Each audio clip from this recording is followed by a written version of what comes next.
Facebook, on social media. How do you do it? Get up and continue doing what you love. Because I know what I'm trying to do, what we as a team, the goal we set out for ourselves. I don't equate one person or a couple person who have a platform talking about West Indies cricket as the opinion of all these fans you see coming out to watch. You know, you see what a victory does for the West Indian people. You know, all these people who come in the stands, they don't have a voice, a social media voice where they speak. They still come out and support the guys. So for me, understanding the purpose, understanding why I'm here, why my team is here, and we put our heads down and we come to every day and try and put on honest work. I've never been one to actually listen to noise. You know, this has been me throughout my career. When I was playing, when I was captain, and now that I'm coach, everything I've done early has built me and prepared me for what's going on now. Coach, it's been a long time coming for a victory. What does it feel like for you? A long time coming for a victory. I don't understand. A series victory Against Pakistan. against Pakistan. Yeah, because if I could recall the last 4 ODI series at home, we've won. So, but yeah, and again, if you understand what's been happening over the last 3 decades in West Indies cricket, you will get a better appreciation for what this team just achieved. None of these guys who played today were born the last time we beat West Indies at home. So again, I'm pretty sure the captains spoke about it. You know, it's understanding what the mission is. And this victory, well needed, especially, you know, how the fuller energy home series has gone. Australia came down, we couldn't win.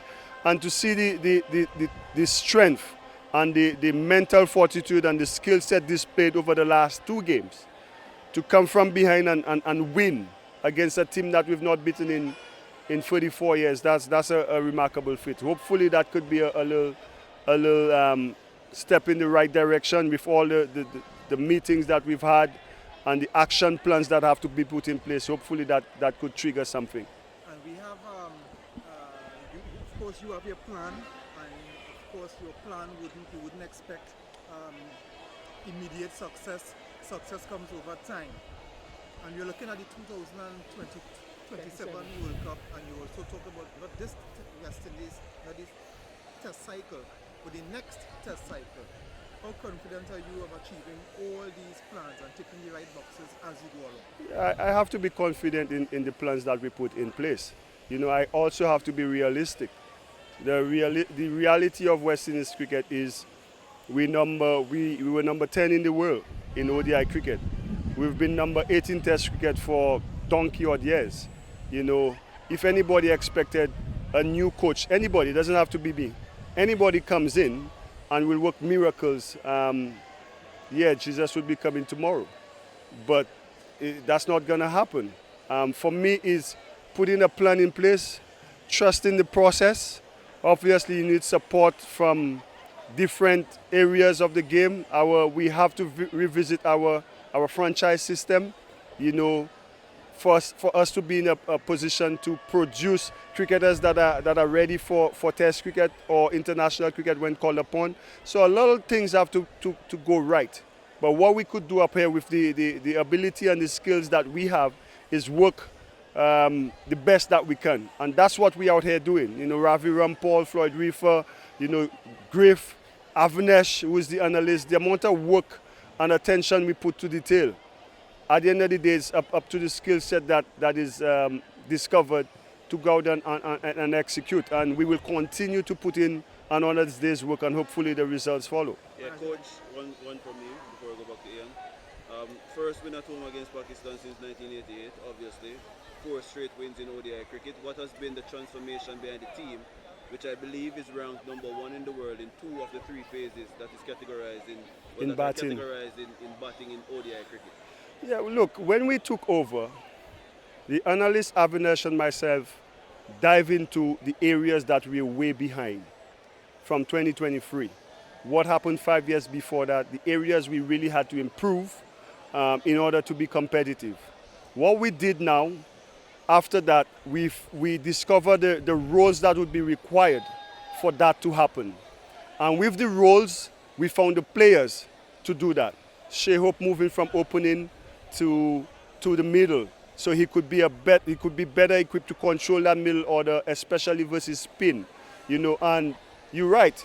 From a batting group, that is where that was killing us. Overs, the second power play, overs 11 to 40. We were averaging probably 3.9, around 4 against spin, and probably on 4.5 overall during that period.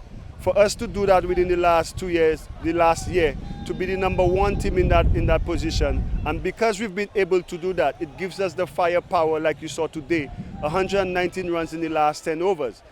We still have to get better with the new ball, the first power play, and then with the bowling. What we realized, we were not taking wickets with the new ball because of the length that we played. We were bowling, and we looked again for the bowlers with the skill set, Jaden Seals, Shamar Joseph, all these guys who have the ability to take wickets with the new ball, and we've challenged them to hit that 6-meter length. That's what the top teams do consistently. And Jaden Seals over the last 8 months, what you've seen him done, Shamar Joseph, Alzari who's been rested, these guys have worked so hard with Ravi Rampal, James Franklin before that. They've worked so hard to try to go out and execute. And you've seen when we execute well, we look like a team that could compete with anybody in the world. And as you mentioned earlier, talking about everyone pitching in, this West Indies senior coach always gets the blame. But of course, you can only work with the players that the developmental coaches will have provided for you. Do you see yourself as a coach doing what some of the work what development coaches should be doing? This is the final one, brother. No, I think there's a process. The system needs all hands on deck. The long-term goal is to change our development system, starting from, kids playing sport. From 6 years old, you need to start grooming them. So we need a system, whether it be in the schools, whether it be in the clubs, the communities. From time these kids have an interest, we need to create that system that breeds that type of competitiveness with good techniques. And then from there, the under 15, the under 19, the academy should be used to develop talent. And then we need an HPC, which is a high performance center, that now you could select your next in line guys where they have specific work being done.